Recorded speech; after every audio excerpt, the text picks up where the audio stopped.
Hello दोस्तों, resolve and evolve के नए एपिसोड में मैं आपको स्वागत करता हूँ। आज जिस स्टॉक के बारे में डिस्कस वाला हूँ, ये एक नाम है लेमन ट्री। अगर आप देखें, ये स्टॉक अभी अपने ऑल टाइम हाई मतलब 52 वीक के हाई के ऑलमोस्ट पास में ही है।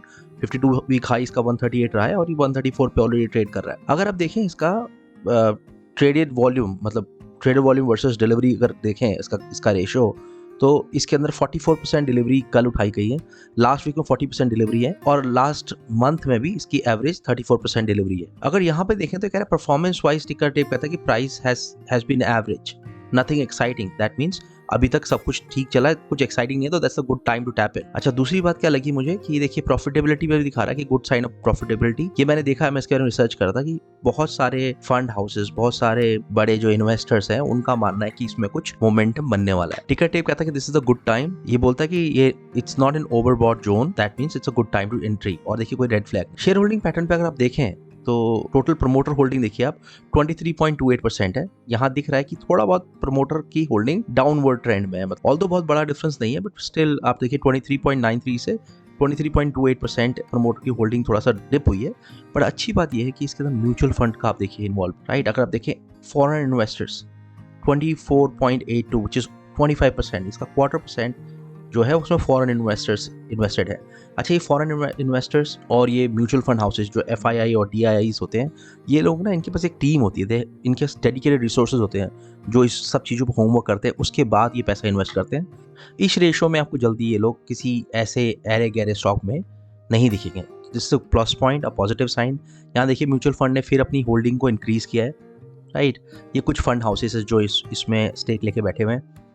अच्छा, उसके अलावा डिविडेंड ये ज़्यादा देता नहीं है, और मैं मानता हूँ कि डिविडेंड वाला अपना अपना सोचना है। मेरा मानना है कि डिविडेंड ना दे के अगर कंपनी उसको अपने बिजनेस में इन्वेस्ट कर रही है, होता क्या है कि आपका प्रॉफिट आता है, प्रॉफिट को आप या तो डिविडेंड में डिस्ट्रीब्यूट कर दें या उसी को बिजनेस में लगा के और आगे इसको कल्टीवेट करें। मुझे ये दूसरा तरीका ज़्यादा पसंद आता है, तो मैं I am not a big fond of dividends. अच्छा, एक चीज़ और देखिए, पूरे एक साल का अगर आप ग्राफ देखते हैं इसका अर्निंग का प्राइस कंपैरिजन अगर आप देखें, जनवरी 23 से लेके जनवरी 24 के बीच में देखिए आप, अगर ऑलमोस्ट ये अपने पीयर से ऊपर है। आप देखें लेमन ट्री अगर देखें आप 81.51% दिखा रहा है, राइट। अगर आप देखें नेट इनकम इसकी, अब पीछे क्योंकि आपको पता है कोविड के बाद होटल इंडस्ट्री, टूरिज्म को बहुत बड़ा इम्पैक्ट पड़ा था, तो ये देखिए 2020 में इट्स एक्सपेक्टेड, पर अब यहाँ देखिए आप, they have started showing profit.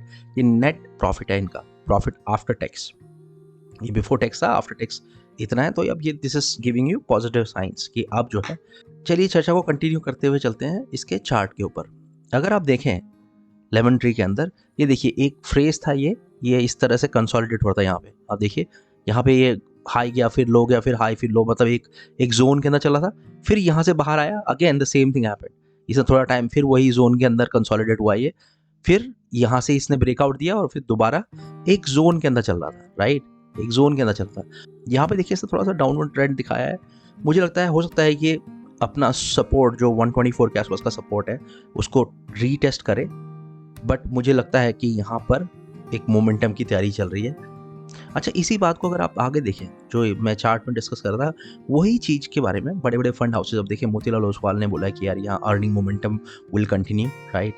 इधर मोतीलाल ओसवाल, पतंजलि, केसवानी, तो आप देखिए और भी बहुत सारे जो बड़े गुरुज हैं मार्केट के, उनका भी मानना ये है कि इसमें कुछ पॉजिटिव होने वाला है।